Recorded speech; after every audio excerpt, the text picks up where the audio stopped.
Money na water. Please, help me with little money to treat your son. Daddy, please help me. I don't have money. Take this 2,000 naira and go away. 4 children worked barefoot on their father's vast farmland, hungry and silent. While he sat alone counting 1 million, he refused to spend. He chose profit over food, land over school, money over mercy. When his son fell from a tree and begged for help, he said 10,000 was too much. Today, that boy walks past him on crutches and never looks back. As Okafor sat alone on his veranda, staring at his son limping past on crutches, the boy did not turn his head. The space between them, just 10 feet of red earth, felt wider than the Sahara. As Okafor opened his mouth to call out, no sound came. His throat had learned silence. It had been 6 months since anyone in his house spoke his name with warmth. He looked down at his hands, strong hands, hands that had worked this soil for 30 years, hands that had built the largest farm in Umudike. But when he closed his eyes, all he saw was his son's twisted leg, swollen and dark, rotting because of 10,000 he refused to spend. He opened his eyes again. The crutches made a soft tapping sound as Obinna disappeared around the corner. Tap, tap, tap. That sound lived in Okafor's chest now. It woke him at night. It followed him to the farm. It whispered one question over and over. Before the accident, Okafor's name was mentioned with respect in Umudike. Not love, respect. People pointed at his land when strangers asked, "Who owns all this?" They gestured at the yam mounds stretching toward the forest, the cassava ridges so neat they looked like soldiers in formation, the 3 barns that stood tall and full every harvest season. "That is Okafor," they said, the rich farmer. The words tasted like honey to him. He had worked for it. Every morning before the cock crowed, he was already on his land. Every evening, long after others had gone home, he was still there, inspecting, calculating, planning next season's planting. No laziness, no waste. That was his pride. But inside his compound, a different story lived. His wife, Nkiru, woke before him. She cooked the weak gari, fetched water from the stream, washed the children's torn clothes, and then followed him to the farm to work until her back screamed. Her wrapper was the same one she had worn for 3 years. The color had faded from bright yellow to the gray of old ash. Her slippers had holes.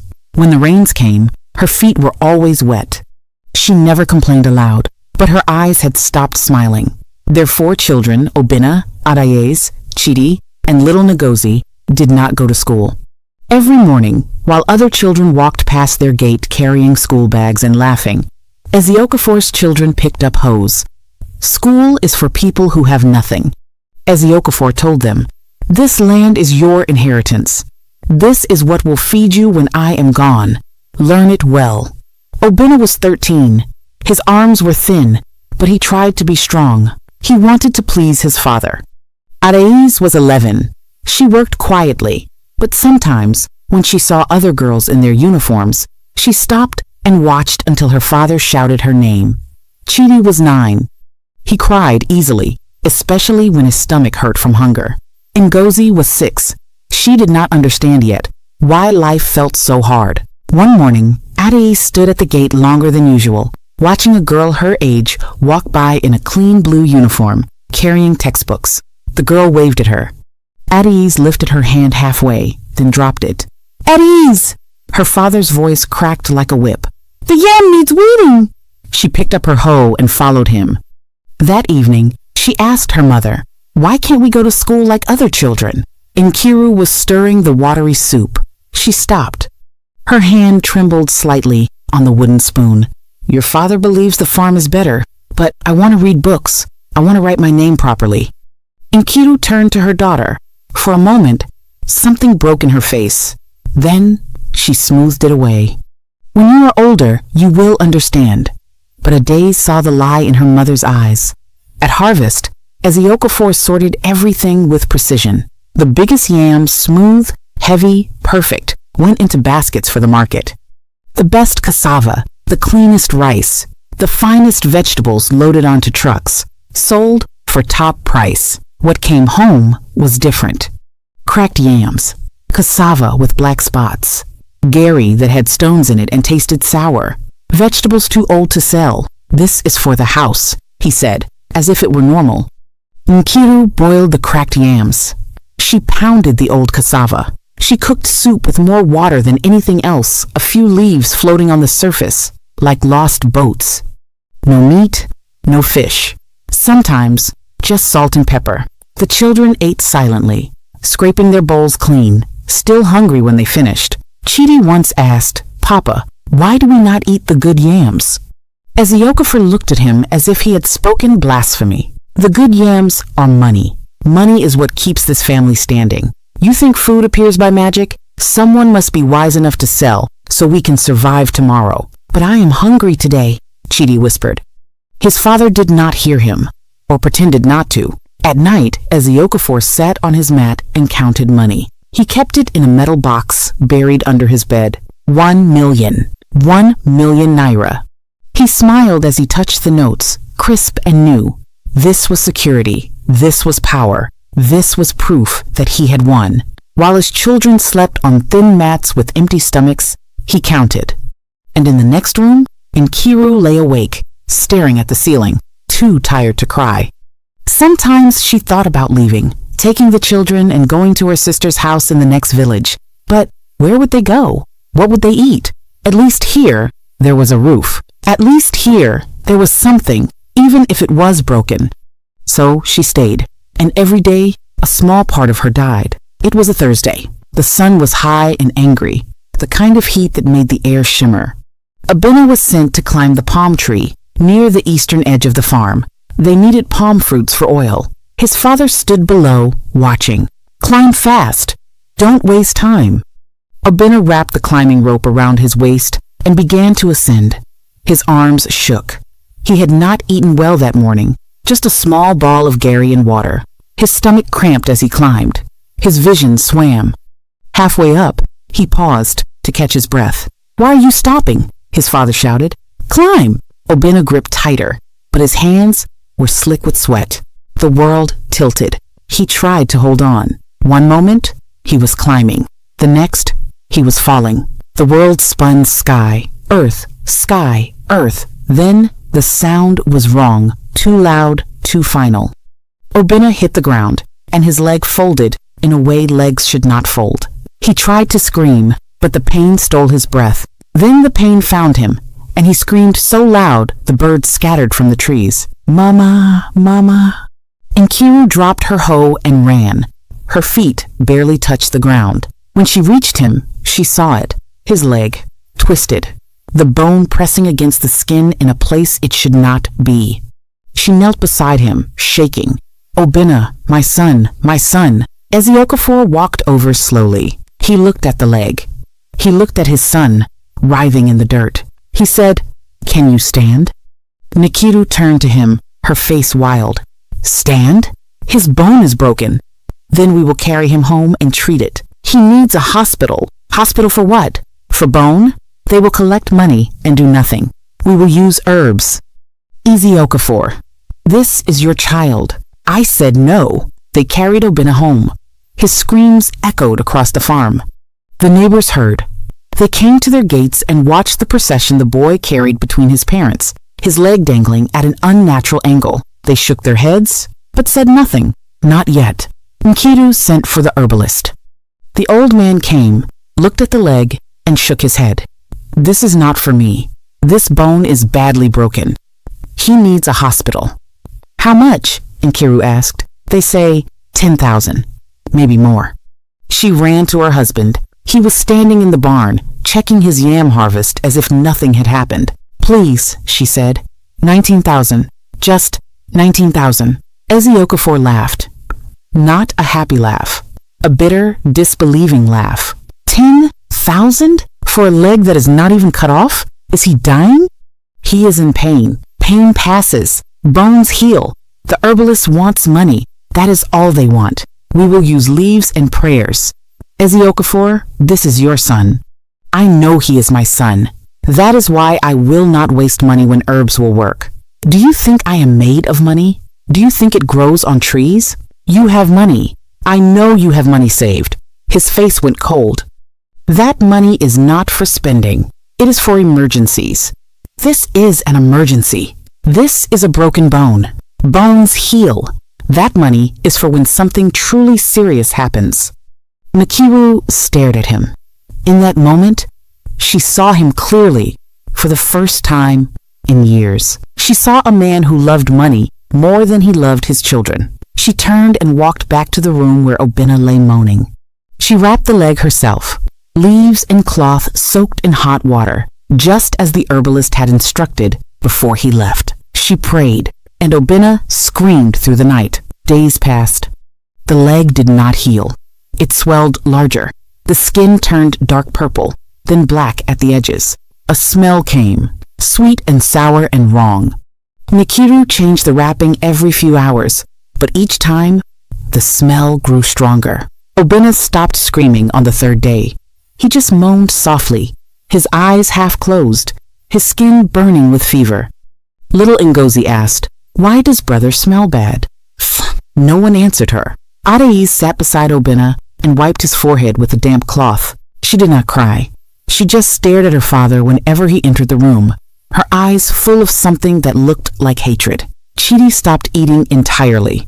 He sat in the corner, knees pulled to his chest, rocking back and forth. Nkiru begged again, "Please, something is wrong. The smell, I think it is infected. It is healing. Wounds smell when they heal. This is different. Please, just come and look." But Eziokafor would not enter the room. He could smell it from the doorway, the sweetness of rotting flesh. He told himself it would pass. It had to pass. But even he could not ignore it anymore. The neighbors began to talk. They gathered at the village square after evening prayers. "Why is that boy still at home? Have you smelled it when you pass their compound? That man has money.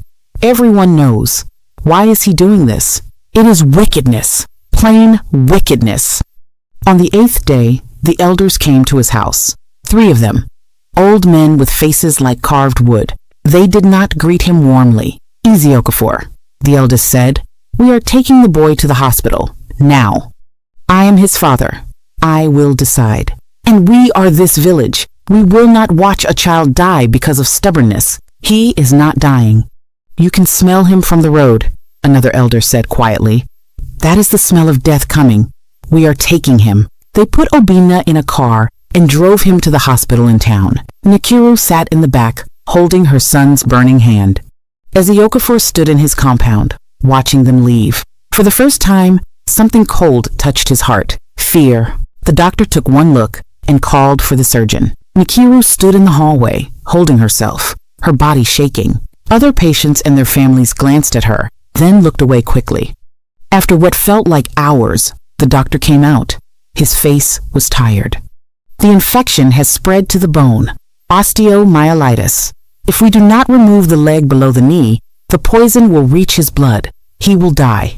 End quote. Nkiru's legs gave out. She slid down the wall to the floor. "There is no other way?" she whispered. "Not anymore." Perhaps if he had come earlier. He did not finish. The villagers who had brought them stepped forward. They pulled money from their pockets, their wrappers, their bags. 35,000. They paid it all. One of the elders looked at Nkiru. "We will take care of this. You take care of your son." She could not speak. She could only nod. They took Obinna into surgery. Nkiru sat on the floor outside the operating room and waited. She did not pray. She had no prayers left. 3 hours later, they brought him out. His right leg ended in bandages just below the knee. He was still unconscious from the anesthesia. Nkiru touched his face. His forehead was cooler now. The fever had broken, but his leg was gone. When Nkiru brought Obinna home a week later, the compound was silent. Eziokafor had been waiting at the gate every day. When he saw the crutches, his face collapsed. "My son." Obinna did not look at him. He moved past on his crutches, slow and careful, into the house. For days, the boy did not speak to anyone. He lay on his mat, staring at the space where his leg used to be. Sometimes Adais sat with him. She did not say anything. She just sat there. One evening, Obinna finally spoke. It was because of money. Adais nodded. He chose money over my leg. Yes, I will never forgive him. Adais held his hand. That night, Nkiru packed her things. She folded the children's clothes. She wrapped her cooking pots in cloth. Okafor stood in the doorway. Where are you going? We are leaving. You cannot leave. This is your home. She looked at him for a long time. When she spoke, her voice was calm, too calm.